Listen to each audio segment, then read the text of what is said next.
Mesdames et messieurs, bonsoir et bienvenue dans votre journal de 22 heures, au sommaire de l'actualité. Dans l'actualité de ce soir, Djibouti, l'Arabie Saoudite renforce leurs liens.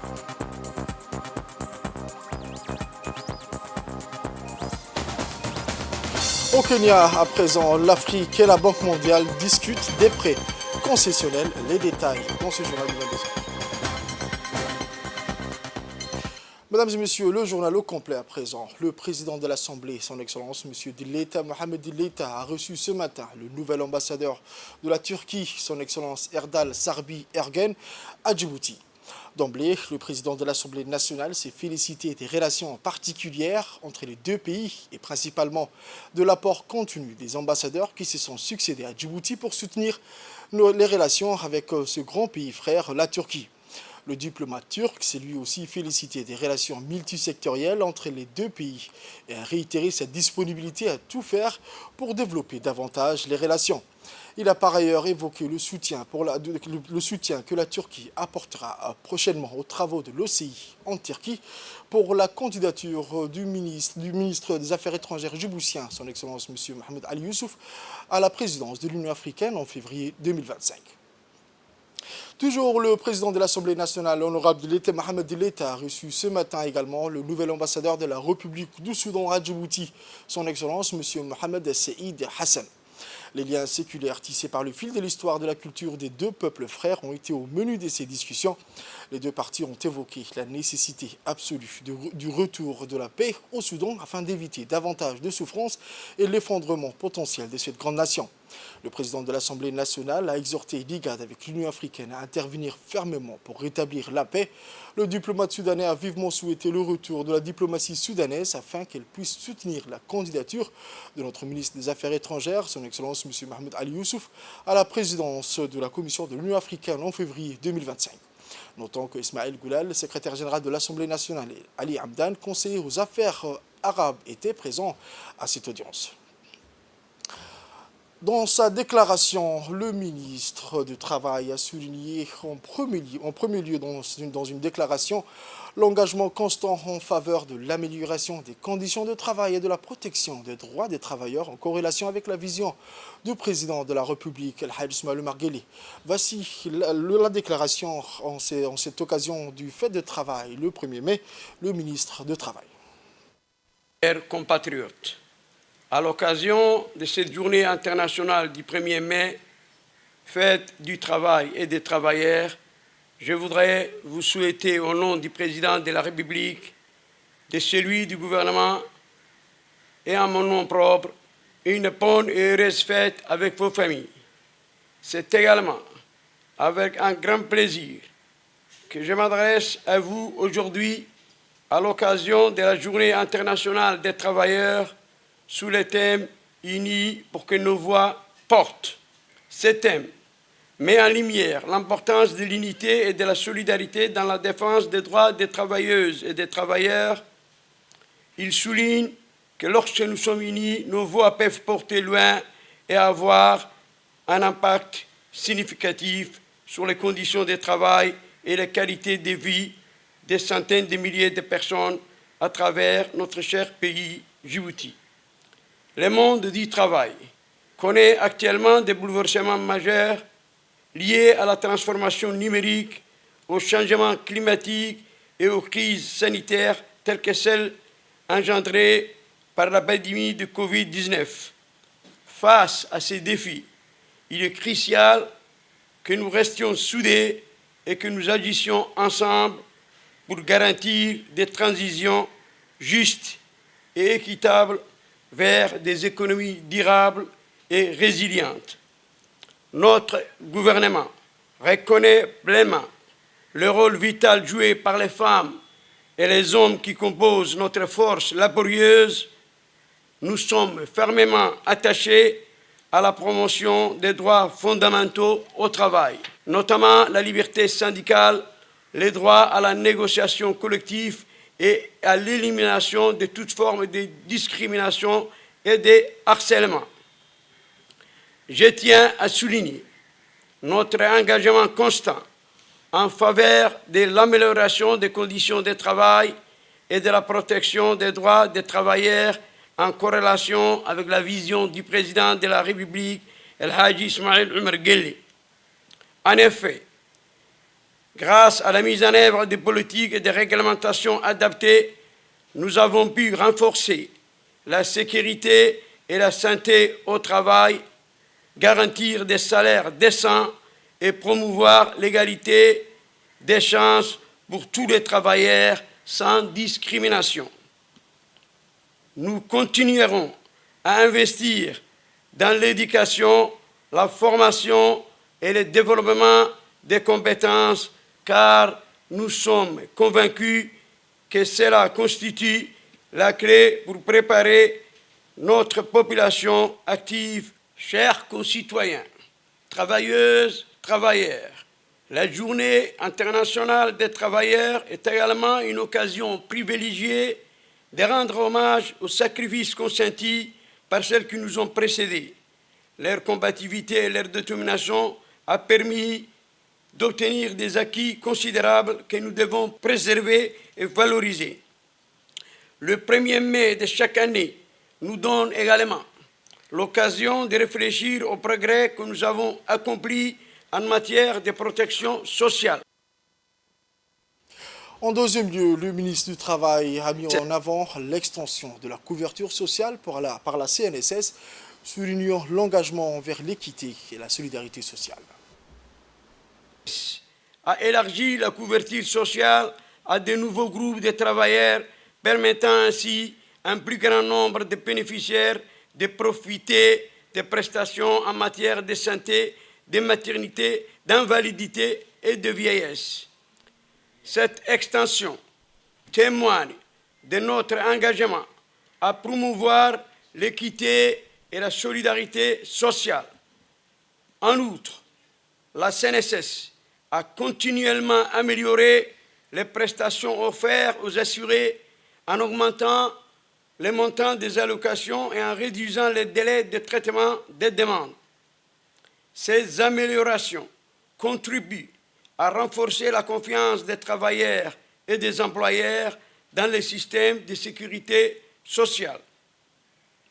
La CNSS s'est également investie dans la modernisation de ses infrastructures et de ses services en déployant des solutions numériques et des plateformes en ligne qui simplifient les procédures administratives pour les assurés et les employeurs. Ces avancées technologiques contribuent à accroître l'efficacité et la transparence des opérations tout en diminuant les frais de gestion.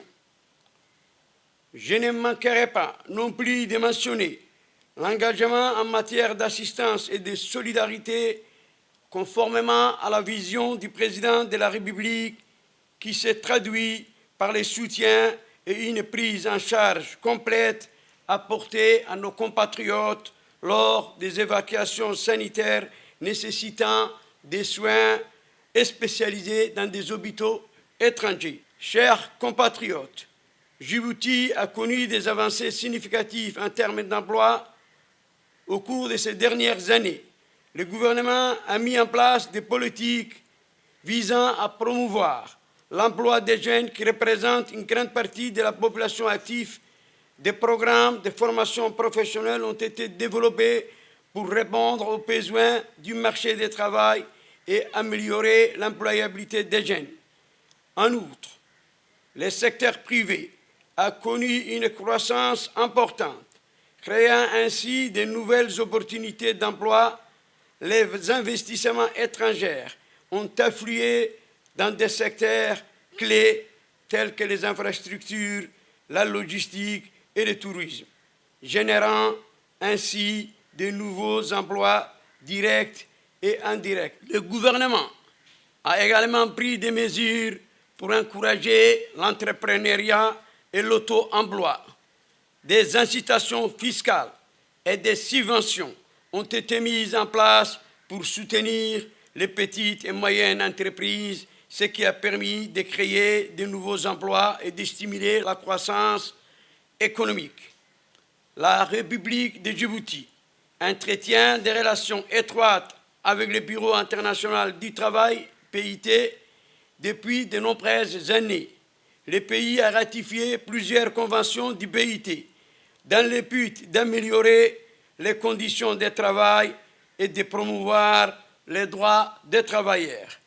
Parmi ces conventions, on peut citer les plus fondamentales telles que celles relatives à l'égalité de rémunération entre la main-d'œuvre masculine et la main-d'œuvre féminine pour un travail de valeur égale. La Convention sur le travail forcé, la Convention sur la liberté syndicale et la protection du droit syndical et la Convention sur l'interdiction et l'action immédiate pour l'élimination des pires formes de travail des enfants. Ces conventions témoignent de l'engagement de notre pays à améliorer les conditions de travail et à promouvoir les droits des travailleurs.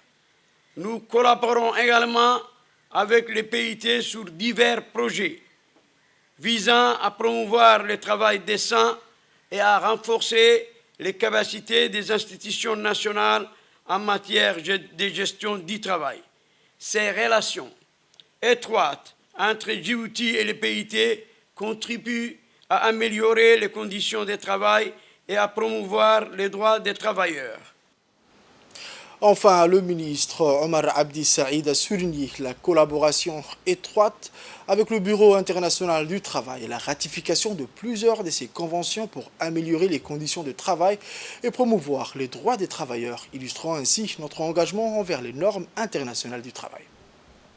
Chers concitoyens, je souhaite mettre l'accent sur les avancées significatives du département de l'inspection du travail quant aux réalisations effectuées dans la lutte contre le travail irrégulier des étrangers à Djibouti.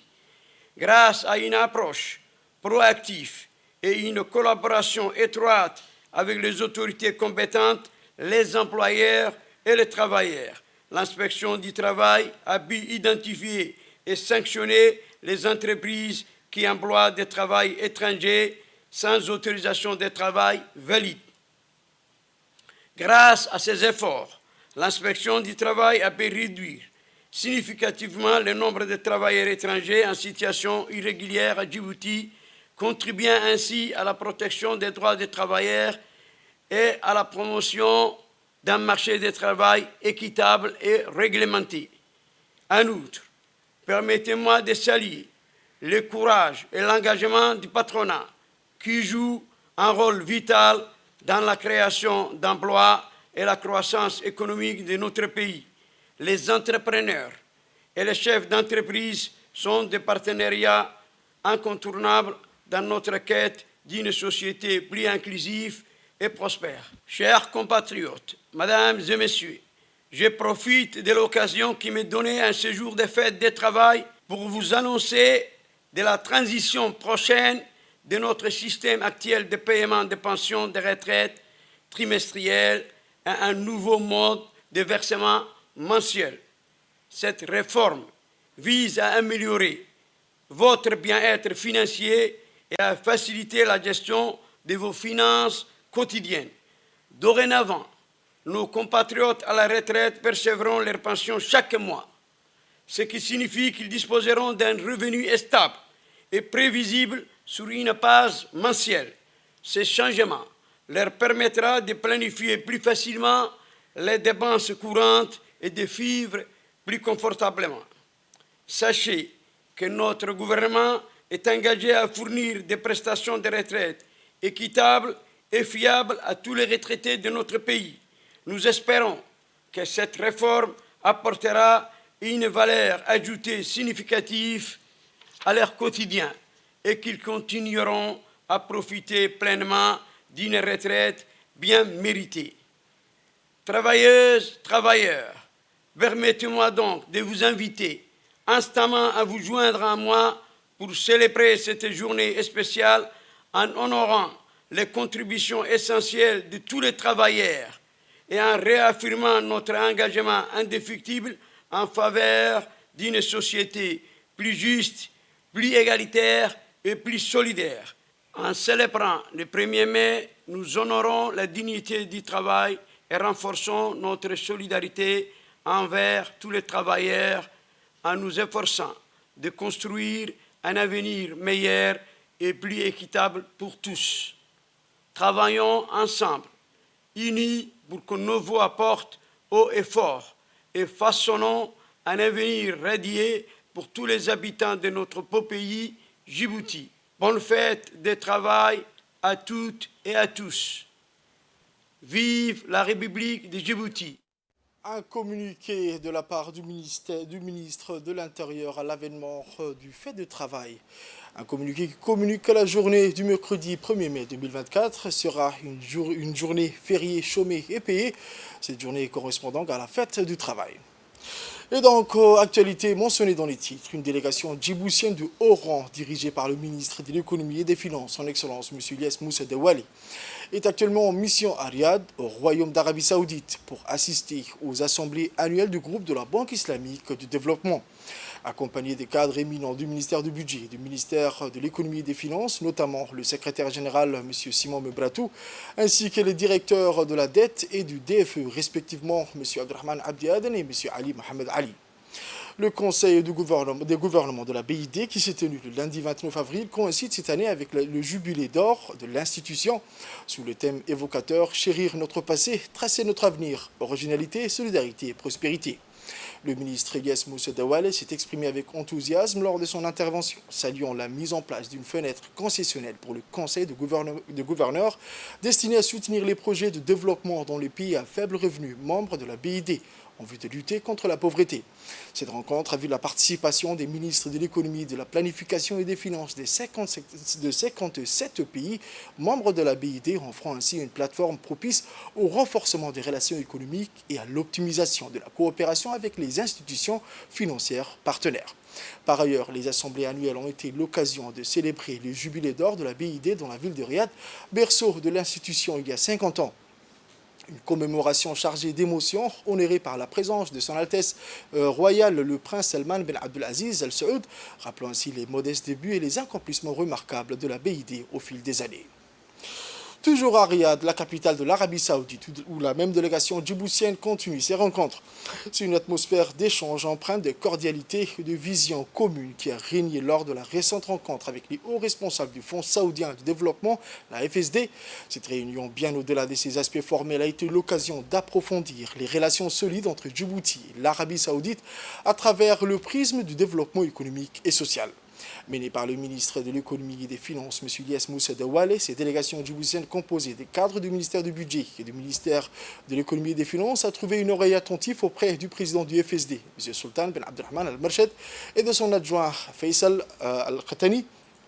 Au cœur de ces échanges, une réflexion approfondie sur le portefeuille actuel de projets entre les deux parties, mais aussi une exploration propice de nouvelles initiatives. Cette dynamique de coopération vise à répondre aux besoins économiques et sociaux émergents de Djibouti dans le cadre d'une vision partagée de développement durable. Plus qu'une simple réunion de travail, cette rencontre a été l'occasion de renforcer les liens humains et institutionnels entre Djibouti et l'Arabie Saoudite, deux pays unis par une histoire commune et une ambition partagée pour un avenir prospère. En ce sens, le FSD a réitéré son engagement ferme à accompagner Djibouti sur la voie du progrès et de la prospérité, jetant ainsi les fondations d'une collaboration renforcée et pérenne entre les deux nations. Autre actualité de ce soir, aujourd'hui, le ministère de l'Agriculture a clôturé un atelier de restitution des travaux sur la sécurité alimentaire en partenariat avec la FAO. Un événement qui a permis de présenter les analyses de classification réalisées afin de mieux comprendre et combattre ce fléau. La sécurité alimentaire reste un défi majeur à l'échelle mondiale, affectant des millions de personnes chaque année. Pour y faire face de manière efficace, il est crucial de disposer des données précises et d'analyses approfondies pour identifier les populations les plus vulnérables et mettre en place des actions ciblées. La collaboration entre le ministère de l'Agriculture et la FAO dans ce domaine revêt une importance particulière. En unissant leurs efforts, ils peuvent mobiliser les ressources nécessaires et partager les meilleures pratiques pour lutter contre l'insécurité alimentaire de manière efficace et durable. Dans ce contexte, les analyses de classification jouent un rôle essentiel en regroupant les données disponibles sur les différents aspects de la sécurité alimentaire, tels que l'accès à la nourriture, la disponibilité des ressources et les facteurs socio-économiques. Ces analyses permettent de mieux comprendre les dynamiques sous-jacentes et d'identifier les principales causes de l'insécurité alimentaire. et de la malnutrition aiguë selon le cadre intégré de la classification de la sécurité alimentaire, le IPC, et à l'occasion de l'ouverture de la séance de présentation officielle des résultats. Les analyses de classification de la sécurité alimentaire ont été lancées à Djibouti déjà il y a depuis plus de 12 ans. Et chaque année, cette analyse se fait donc en consensus. Et c'est la deuxième fois que le pays vient aussi d'organiser son analyse de classification intégrée de la malnutrition aiguë. J'aimerais ici témoigner toute ma gratitude au ministère de l'Agriculture et au ministère de la Santé pour le rôle, d'abord pour leur leadership, mais aussi pour le rôle prépondérant qu'ils ont joué pour nous permettre de nous réunir ici aujourd'hui pour examiner les résultats de l'analyse IPC. C'est un outil très important pour nous, d'abord pour le plaidoyer, mais aussi pour savoir comment organiser nos activités que nous menons dans le pays pour s'assurer que l'assistance alimentaire et nutritionnelle va vers les communautés qui en ont le plus besoin. Et sans cet outil, il est parfois difficile, dans un contexte de rareté des ressources, où chaque pays doit faire un plaidoyer basé sur des chiffres et des évidences de pourquoi on devrait investir dans tel pays plutôt qu'un autre. Il sera donc difficile d'arriver à mobiliser les ressources nécessaires pour accompagner le gouvernement dans sa lutte pour la sécurité alimentaire et nutritionnelle à Djibouti. On écoute à présent les mots du coordinateur résident du système des Nations Unies de Djibouti. Je serai bref parce que je viens plus pour apprendre et pour écouter que pour parler et faire attention et vraiment regarder bien la présentation. Merci beaucoup à toutes les personnes qui ont travaillé sur les IPC. Ce n'est pas facile de trouver les données pour avoir une bonne base de la situation de sécurité alimentaire et de nutrition à Djibouti, dans les zones rurales, dans les quartiers de Djibouti. C'est beaucoup de travail qu'il y a derrière les chiffres qu'on va regarder ensemble. Donc merci pour le travail et félicitations. Les ODD 1, les objectifs de développement durable, le premier, c'est éradiquer la pauvreté. Et le deuxième, pour numéro, mais je crois aussi que quand ils sont mis d'accord, c'était aussi pour priorité, c'est lutter contre la faim. Et après, on vient tous les autres. Mais les deux premières, éradiquer la pauvreté, 1. 2, lutter contre la faim, je dirais, éradiquer la faim aussi. Donc vraiment, les données qu'on va voir aujourd'hui doivent devenir une priorité pour tenir pour les prochaines années. Quand on dit laisser personne de côté, probablement les personnes qu'on va voir aujourd'hui dans les IPC 3, 4, etc. sont personnes que nous sommes en train de laisser de côté. Et quand je dis nous tous, aussi les Nations Unies. Donc je crois qu'il faut vraiment faire attention et prioriser la situation pendant les prochaines années. Cette année, les données des IPC, ça vient dans un moment très bon pour plusieurs choses. D'abord, je viens d'apprendre que les données ont été aussi prêtes en conjoint avec les INSTAT et avec les efforts de recensement. Donc ça, c'est très bien. On utilise la même base de données et ça renforce les deux processus. Et on va avoir une seule base de données qui sera la même pour le recensement que pour les IPC. Les Nations Unies et les gouvernements, nous sommes en train de compléter ensemble maintenant le prochain Cooperation Framework qu'on appelle en anglais, la cadre de coopération entre les Nations Unies et les gouvernements, qui marque les lignes principales où les Nations Unies et les gouvernements vont travailler ensemble les prochains 2025 jusqu'à 2030 pour arriver à les ODD à Djibouti à 2030. On écoute à présent un extrait de l'intervention du ministre de l'Agriculture. Tout d'abord, à exprimer mes sincères remerciements et mes félicitations à l'ensemble des participants à cet atelier portant sur le cadre intégré de classification de la sécurité alimentaire. Votre présence et votre engagement démontrent l'importance que nous accordons collectivement à la question cruciale de la sécurité alimentaire et nutritionnelle. Je suis particulièrement satisfait de constater que le volet relatif à la malnutrition est devenu désormais une partie intégrante de l'IPC au cours de ces 2 dernières années. Cela témoigne, entre la sécurité alimentaire et la nutrition, c'est les 2 faces d'une pièce de monnaie. Ils sont indissociables. L'un ne peut prospérer, bien entendu, sans l'autre. En effet, le langage commun que représente l'IPC pour l'analyse de la sécurité alimentaire et nutritionnelle permet aux décideurs, aux analystes et à d'autres parties prenantes aux différents échelons de conjuguer leurs efforts pour affronter ces difficultés. Nous sommes aujourd'hui confrontés à des défis complexes en matière de sécurité alimentaire et de nutrition. Les effets combinés du changement climatique, des conflits, des crises économiques et de la pandémie ont exacerbé les vulnérabilités de nombreuses populations.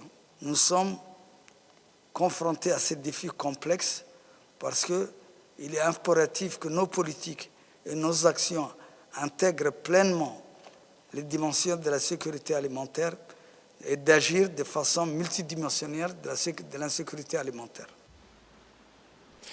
Le ministre du Commerce et du Tourisme, son Excellence M. Mohamed Warsama Diriye, accompagné de l'ambassadeur son Excellence Ahmed Ali Barre, ambassadeur de Djibouti en Égypte et représentant permanent auprès de la Ligue arabe, et de son Excellence M. Taïeb Doubedroble, ambassadeur de Djibouti au Qatar, a participé à la 3e séance du Forum arabe de coopération économique avec les pays d'Asie centrale et l'Azerbaïdjan, qui s'est tenu à Doha au Qatar ce mardi 30 avril 2024 sous le thème « Perspectives de coopération conjointe entre ambition et défis ». La tenue de cette session a été une occasion pour les pays de ces 2 espaces régionaux de discuter des opportunités de coopération dans divers domaines politiques, économiques et culturels. Au cours de la réunion, il a été discuté du projet de déclaration de Doha visant à parvenir à une vision arabe unifiée sur toutes les questions d'intérêt commun avec les pays d'Asie centrale et de l'Azerbaïdjan. Au premier rang des préoccupations exprimées dans la déclaration figuraient la cause palestinienne, la guerre à Gaza, ainsi que les défis géopolitiques et les questions économiques entre ces pays. Les progrès réalisés dans la concrétisation des objectifs communs ont également été évalués, notamment 10 ans après la création de ce forum en tant que plateforme unifiée dont l'objectif principal est de renforcer les relations entre les pays arabes, les pays d'Asie centrale et de l'Azerbaïdjan. Une réunion au niveau des représentants permanents de la Ligue arabe avait eu lieu le 29 avril à Doha pour préparer les travaux de la 3e session du dit forum. Il faut savoir que ce forum a été lancé en 2014 sur la base d'un mémorandum de coopération signé entre les ministres des Affaires étrangères des pays d'Asie centrale et de la République d'Azerbaïdjan aux côtés du secrétaire général de la Ligue arabe afin de renforcer les relations entre ces pays et de consolider le mécanisme de coopération entre eux. Le général de corps d'armée, le général Zakaria Cheikh Ibrahim Bor, chef d'état-major général des armées, a reçu son Excellence M. Hu Bin, ambassadeur de la République populaire de la Chine à Djibouti, pour une réunion de travail à l'hôtel des officiers Hassan Bassouma Hassan. Au cours de cette rencontre, les 2 dignitaires ont reconnu l'importance de la coopération militaire bilatérale. Le général Zakaria Cheikh Ibrahim et son Excellence M. Hu Bin ont exploré les opportunités visant à renforcer les liens entre les forces armées de leurs nations respectives. Les discussions ont également porté sur les défis sécuritaires communs qui exigent une approche concertée et une coopération accrue entre les 2 pays. Dans cet esprit, des échanges d'expertise, des formations conjointes et des initiatives visant à promouvoir la paix et la stabilité dans la région ont été envisagées. Le général Zakaria Cheikh Ibrahim et l'ambassadeur Hu Bin ont exprimé leur engagement indéfectible à approfondir la coopération militaire entre la République de Djibouti et la République populaire de la Chine dans le respect mutuel et au bénéfice des 2 pays.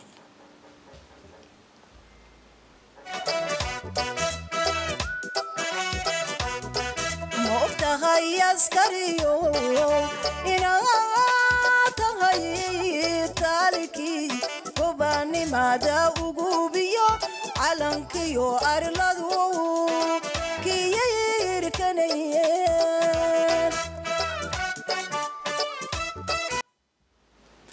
L'Institut national de la statistique de Djibouti a eu le plaisir d'accueillir une délégation du Bureau national des statistiques de la Somalie pour une visite de travail de 3 jours en terre djiboutienne, du 30 au 3 mai 2024.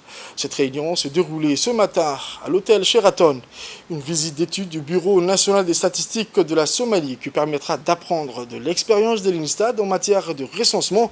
Présidé par le directeur général de l'INSTAD, les travaux de cet atelier a également vu la participation de la représentante de l'IGAD, de la représentante de la coopération allemande, GIZ, le chef de l'unité de développement social de l'IGAD, le représentant du DG et du Bureau national somalien des statistiques et ainsi que les cadres de l'INSTAD.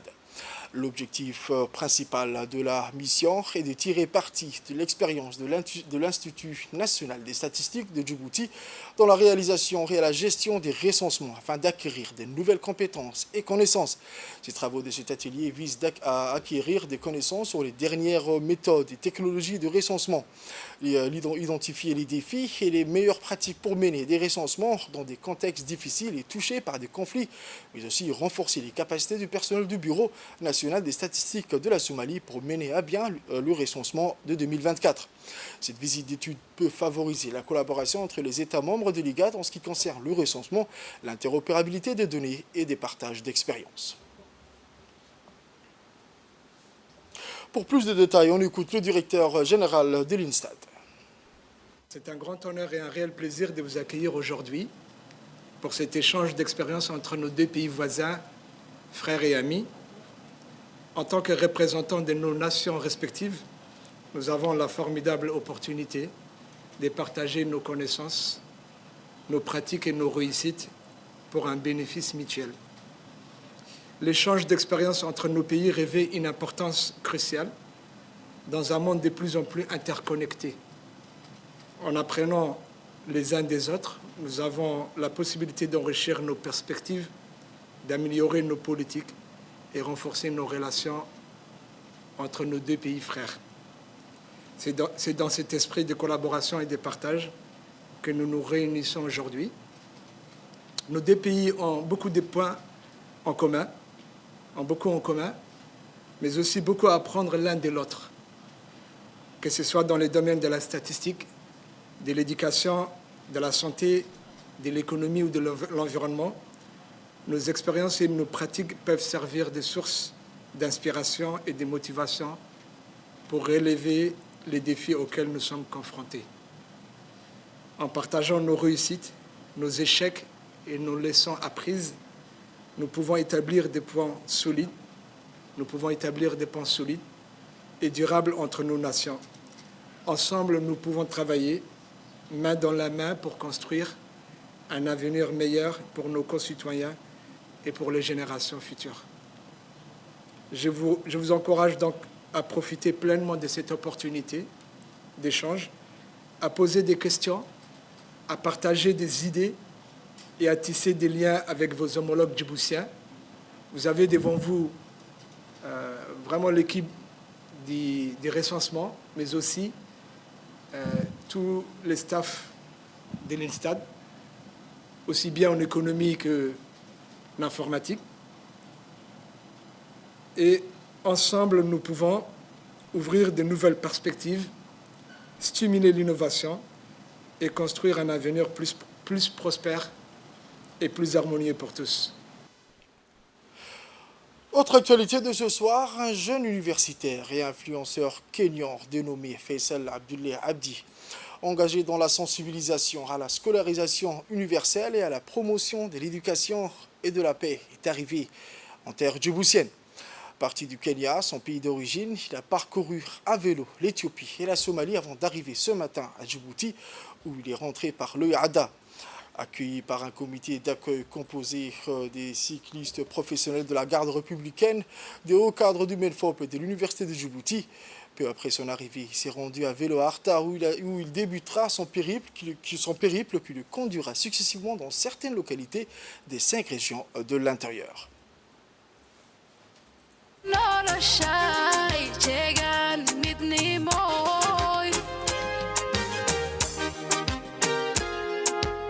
Waligimba jira Djibouti ku jooga wanaag jabuuti cadowgiin ha jabo jabuuti oo marjiilaa la baxo jabuuti weligiinba jira jabuuti ku jooga wanaag jabuuti cadowgiin ha jabo jabuuti oo marjiilaa la baxo jabuuti.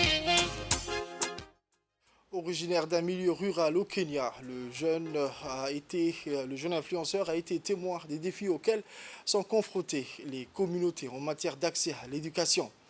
Fort de cette expérience, il s'est engagé à utiliser son voyage à vélo comme une plateforme pour sensibiliser et mobiliser en faveur de l'éducation universelle, notamment dans les zones rurales de la Corne de l'Afrique.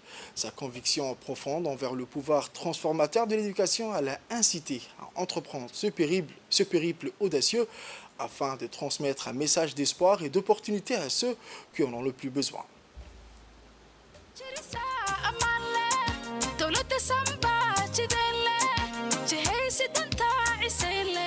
وشعبك شعر بامنا له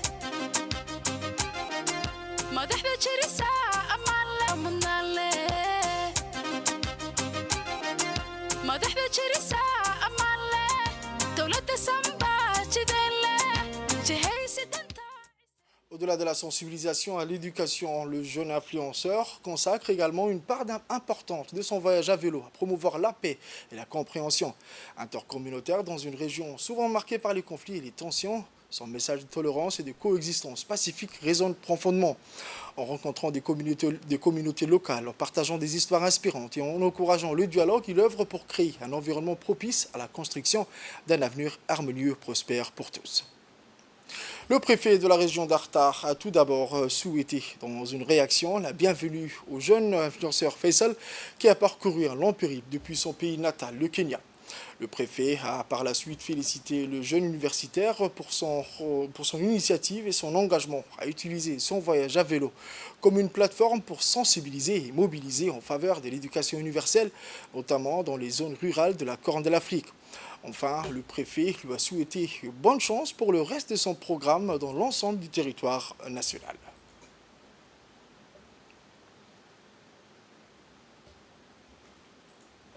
Pour sa part, M. Faisal Abdullahi Abdi, ce jeune influenceur, a expliqué devant nos micros qu'il avait commencé son voyage à Nairobi, dans son pays natal, le Kenya, et qu'il avait traversé l'Éthiopie et la Somalie avant d'arriver à Djibouti. Un long parcours de 5 mois.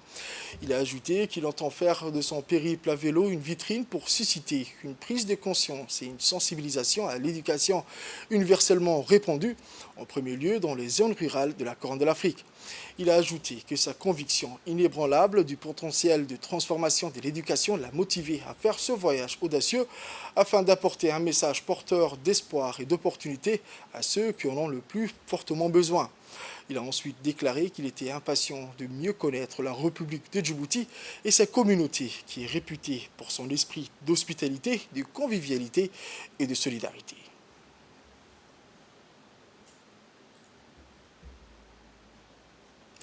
Clôture du séminaire de formation sur le montage et gestion administrative des projets par la remise des attestations aux récipiendaires le dimanche 28 avril au Palais du Peuple que s'est déroulé cet événement sous le haut patronage de la ministre de la Jeunesse et de la Culture, le Dr Hubo Momin Assowe. Ce clôture du séminaire de formation sur les montages et gestion administrative des projets en faveur du haut cadre et directeur des centres de développement communautaire. Lors de cet événement, outre la ministre, le formateur, le conseiller de la secrétaire générale de la CONFEJES, M. Modibo, le conseiller technique principal, M. Idriss Moussa, la conseillère technique à la communication, Mme Medina Salah, la directrice de l'insertion sociale et du volontariat, le directeur des régions, les bénéficiaires de la formation étaient présents, mais aussi les cadres du ministère. À l'ouverture de cette cérémonie, la coordinatrice Mariam a présenté le rapport de stage qui a duré du 24 au 27 avril 2024, en plus des réactions des récipiendaires qui ont profité de cette formation. Ces derniers se sont déclarés au corps réjouis des nouvelles connaissances acquises qu'ils ont promis de mettre en pratique en vue de la promotion et de l'épanouissement des jeunes. La ministre Hiboumou Assowe, remerciant le formateur M. Modibo, a félicité les jeunes récipiendaires, affichant sa confiance quant à la mise en pratique de nouvelles compétences acquises au service du développement communautaire. Enfin, les jeunes bénéficiaires ont reçu des mains des responsables présents sur place les attestations de fin des stages sous les applaudissements de leurs collègues.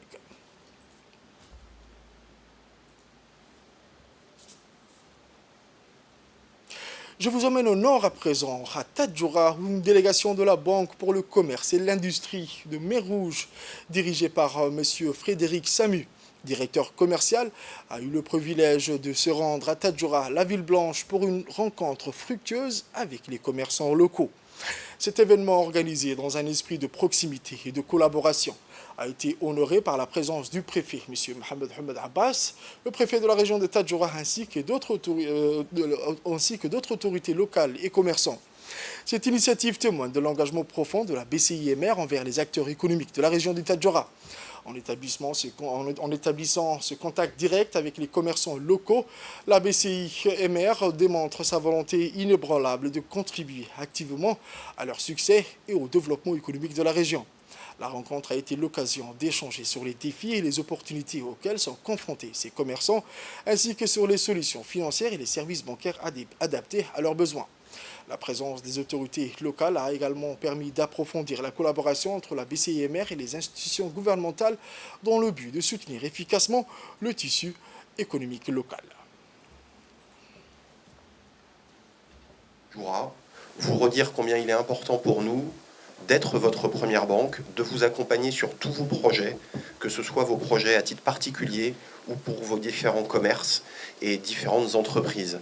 Donc je ne vais pas parler beaucoup maintenant, on va vous présenter 2-3 petites choses à l'écran et ensuite l'idée c'est vraiment d'avoir une discussion entre nous pour que vous puissiez nous dire ce que l'on doit faire de mieux, ce qui va bien aussi, s'il y a des choses qui vont bien, et nous on va vous présenter au cours de ces échanges ce qui fait qu'il faut venir travailler avec la BCIMR parce qu'on est vraiment là pour vous proposer des produits et des services vraiment pas chers et on se distingue de la concurrence par rapport à ça. Et ensuite vous dire que s'il y a des points d'amélioration, on sera ravis de travailler dessus et pour vous amener à nous recommander auprès des gens qui pour le moment encore ne travaillent pas avec nous. Merci. En nouvelle mondiale à présent, je vous le disais dans les titres, des chefs d'État du continent africain échangent ce lundi à Nairobi, au Kenya, avec les responsables de la Banque mondiale. Les détails avec Ferdous. Du continent africain échange à Nairobi au Kenya avec les responsables de la Banque mondiale. Au centre de la rencontre, les relations entre l'Association internationale de développement et le continent. Cette filiale de la Banque mondiale est connue pour ses prêts à conditions très favorables visant des programmes de lutte contre la pauvreté. L'année dernière, l'IDA a alloué 18 milliards de dollars aux pays africains. Son modèle est en adéquation avec les attentes du continent selon le président kényan. C'est ce que nous attendions, a-t-il dit depuis longtemps de manière constructive. Nous désirons maintenant en discuter lors de cette réunion. L'IDA mène également des projets dans 75 pays, dont 39 en Afrique. C'est tout pour ce journal de ce soir, mesdames et messieurs. Merci à vous de l'avoir suivi et restez avec nous pour la suite du programme sur Télé Djibouti. Bonne fête de travail à tous et à toutes.